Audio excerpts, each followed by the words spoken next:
Krishna channel में आप सबका स्वागत है। आज हम हिस्ट्री एंशियंट हिस्ट्री का पार्ट 2 करने वाले हैं। तो आज हम सबसे पहले देखेंगे description of foreigner who travelled to India, मतलब जो विदेशी लोग इंडिया में आए थे उनका जो लिस्ट है वो देखेंगे। जैसे ग्रीक के कुछ लोग थे, जैसे ट्रेवलर थे, जो यात्री थे, वो इंडिया में आए थे। तो मैगस्थनीज जो ग्रीक था, यूनानी था, और एक टेसियस था, हेरोडोटस जो फादर ऑफ हिस्ट्री कहलाता है, वो भी ग्रीक था, यूनानी था, जो इंडिया में आए थे।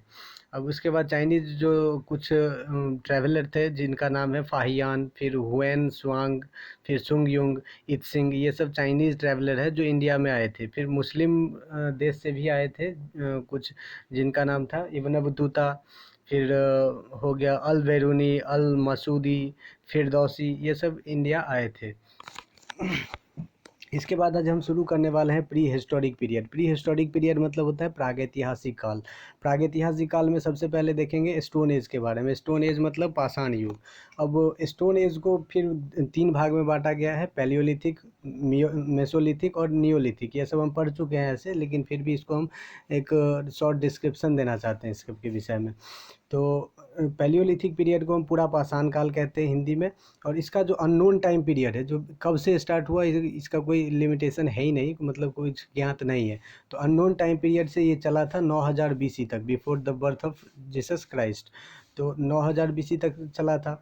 और पैलियोलिथिक पीरियड में हम क्या देखे थे कि वो इन्वेंट किए थे फायर का, आग का आविष्कार हुआ था। लेकिन वो इससे मतलब उनको ये ज्ञात नहीं था कि इसका यूज कैसे करेंगे। आग की तो खोज कर लिए, लेकिन आग की खोज करने के पश्चात भी आग के खोज करने से उनके जो फ़ायदा है, उसका क्या उपयोग है, उससे वो मतलब समझ नहीं आ रहा था उनको, उससे वंचित थे वो। फिर पैलियोलिथिक पीरियड में हम इसके बाद देखे थे कि वो टोटली डिपेंड करते थे फूड गैदरिंग पे। मतलब वो हंटर थे, हंटर मतलब शिकारी थे, शिकार करते थे और फूड को गैदर करते थे, मतलब इकट्ठा करते थे। और उसी पे आश्रित रहते थे, उसी फूड पे गैदर करके अपना वो भोजन करते थे, उसी से अपना पेट भरते थे। तो इसके बाद देखते हैं जो इस पीरियड में, जो पैलियोलिथिक पीरियड था, उसमें मनुष्य जो है वो जो इक्विपमेंट बनाया था वो स्टोन से बनाया था। स्टोन मतलब जो हैवी हैवी स्टोन था, थोड़ा बड़ा साइज होता था। पैलियोलिथिक पीरियड में जो औजार बनाया जाता था, तो उसका साइज जो आकार होता था, आकृति, उसका साइज जो है वो बड़ा होता था। अब बहुत सारा ये इक्विपमेंट बनाया गया था, औजार बनाया गया था। जैसे हैंड एक्स बनाया गया था, हाथ का जो कुल्हाड़ी है वो बनाया गया था। फिर क्लेवर्स, स्क्रैपर्स, ये सब बनाया गया था। अब एविडेंस इसका कहाँ से मिलता है, तो एविडेंस इसका जो मिला था वो बैलन रिवर वैली से मिला था। फिर नर्मदा रिवर वैली से, जो नर्मदा का नदी घाटी है, वहाँ से मिला था। फिर सोहन रिवर वैली से मिलता है, सोहन नदी घाटी से मिलता है। तो ये सब से, यहाँ सब से इसका एविडेंस, साक्ष्य मिला था।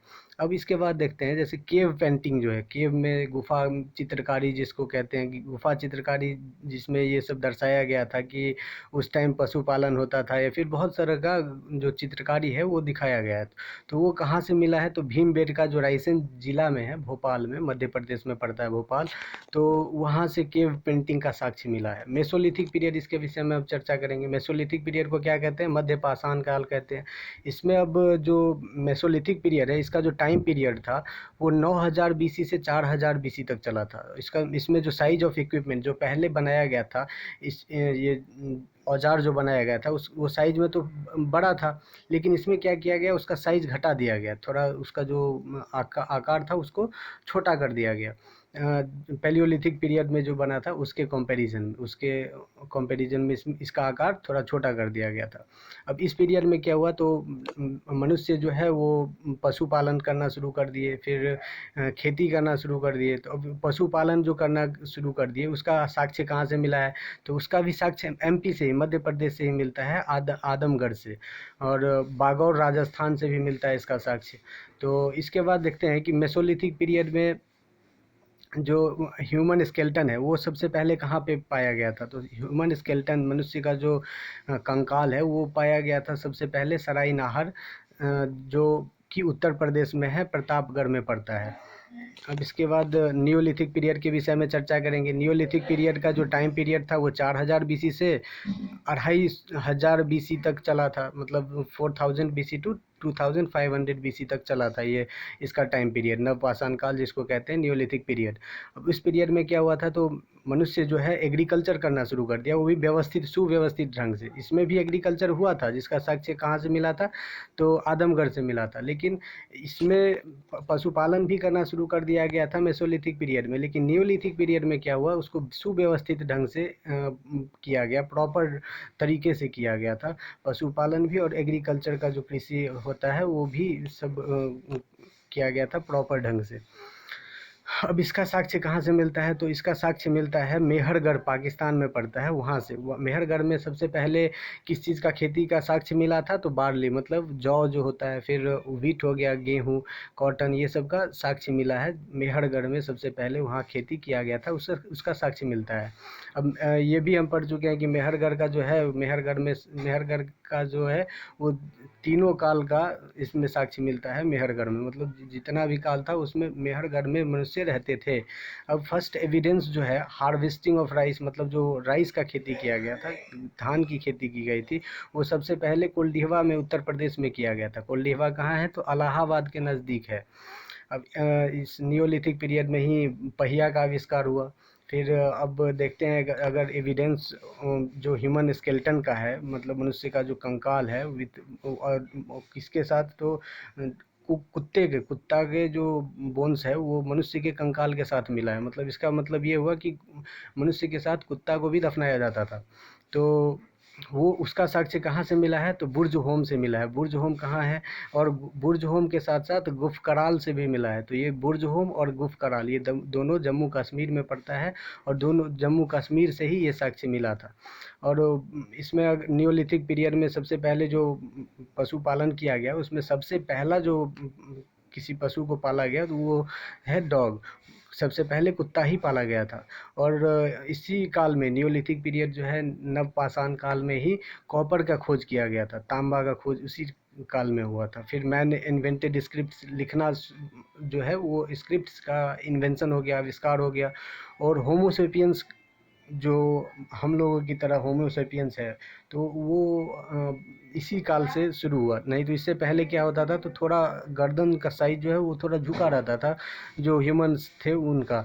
लेकिन इसमें जो प्रॉपर है हम लोगों का शेप, आकृति बॉडी का, तो वैसा होमोसेपियंस इसी नियोलिथिक पीरियड से मिलना शुरू हुआ था। प्रोटो हिस्टोरिक पीरियड देखेंगे। प्रोटो हिस्टोरिक पीरियड मतलब आद्य ऐतिहासिक काल। तो प्रोटो हिस्टोरिक पीरियड में हम सबसे पहले इंडस वैली सिविलाइजेशन के विषय में पढ़ेंगे। तो प्रोटो हिस्टोरिक पीरियड के विषय में ऐसे भी हम सब कुछ डिस्कस कर चुके हैं, पहला वीडियो जो मीडिएवल हिस्ट्री का हम पहला वीडियो बनाए थे उसमें। और फॉसिल्स जो है इसमें वो मिला, जो अवशेष था वो मिला, रिटेन सोर्सेज भी मिला, जो लिखित साक्ष्य है वो भी मिला। और इसमें written source can not be read, मतलब मिला तो, लेकिन कुछ उसे पढ़ा नहीं जा सकता था। जबकि प्री हिस्टोरिक पीरियड में क्या था, कुछ साक्ष्य मिला ही नहीं, तो और पढ़ा भी नहीं गया। तो कुछ साक्ष्य नहीं मिलेगा तो पढ़ा कैसे जाएगा। अब इसमें जो प्रोटो हिस्टोरिक पीरियड था उसमें साक्ष्य तो मिला, लिखित साक्ष्य, लेकिन उसे पढ़ा नहीं गया। और हिस्टोरिक पीरियड में जो मिला साक्ष्य, उसे साक्ष्य भी मिला और पढ़ा भी गया। तो इसमें प्रोटो हिस्टोरिक पीरियड में सबसे पहले इंडस वैली सिविलाइजेशन आता है, सिंधु घाटी सभ्यता आता है, जिसको हम अब हड़प्पा सभ्यता भी कहते हैं। तो ये सिंधु घाटी सभ्यता जो था वो 2500 BC से 1750 BC तक चला था। और इसको ओल्डेस्ट सिविलाइजेशन ऑफ इंडियन सब कॉन्टिनेंट कहते हैं। मतलब ओल्डेस्ट, जो सबसे पुराना सभ्यता है वो इंडस वैली सिविलाइजेशन ही है। अब मेसोपोटामियन सिविलाइजेशन जो था उस टाइम, जब इंडिया में, भारत में क्या था, सिंधु घाटी सभ्यता चल रहा था, तो उस टाइम उसके कॉन्टेम्पोररी में, मतलब उसके समकालीन ही मेसोपोटामियन सभ्यता भी चल रहा था। मेसोपोटामियन सिविलाइजेशन भी इंडियन वैली सिविलाइजेशन के कॉन्टेम्पोररी, मतलब समकालीन में चल रहा था।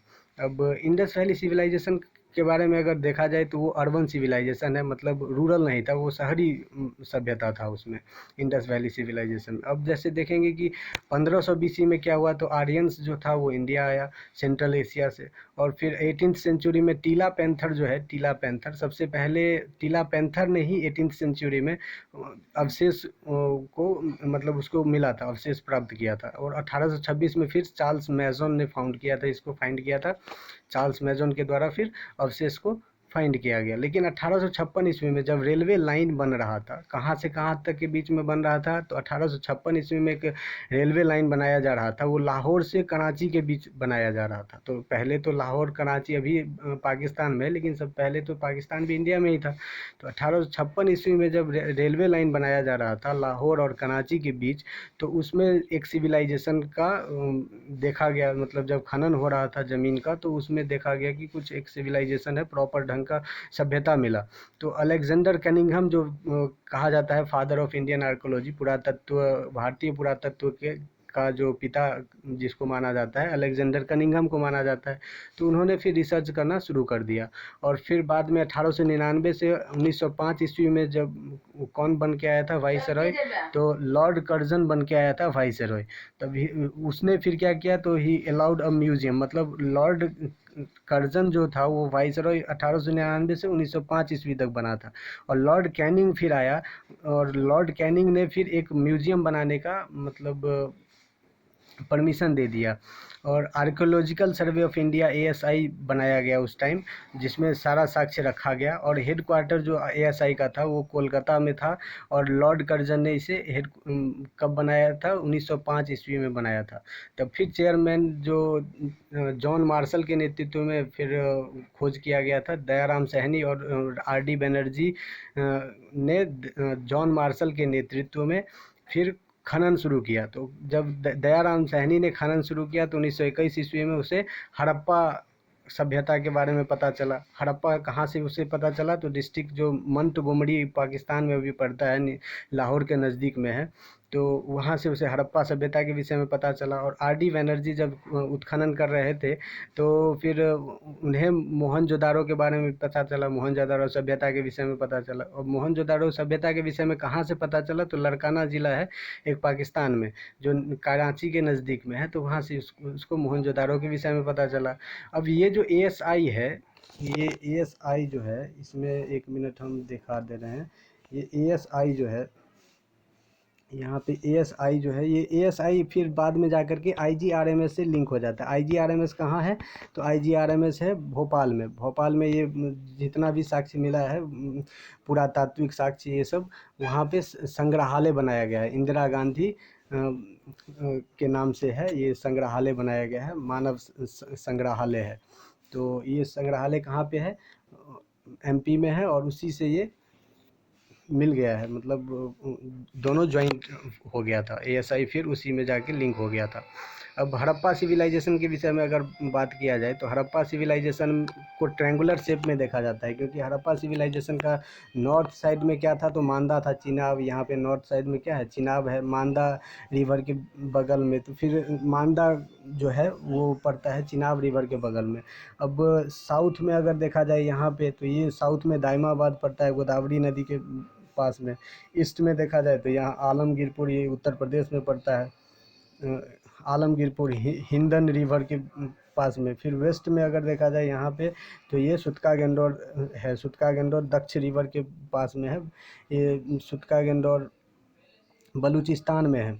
अब इसके पश्चात ये मतलब जो है, ये ट्रायंगुलर शेप में आ जाता है हड़प्पा सभ्यता। और हड़प्पा सभ्यता को हम क्या फिर कहते हैं, तो हड़प्पा सभ्यता, अभी इंडस वैली सिविलाइजेशन को हड़प्पा सभ्यता ही कहते हैं। ठीक है, तो इसके आगे हम फिर अगले वीडियो में देखेंगे। थैंक यू वीडियो देखने के लिए बहुत बहुत धन्यवाद।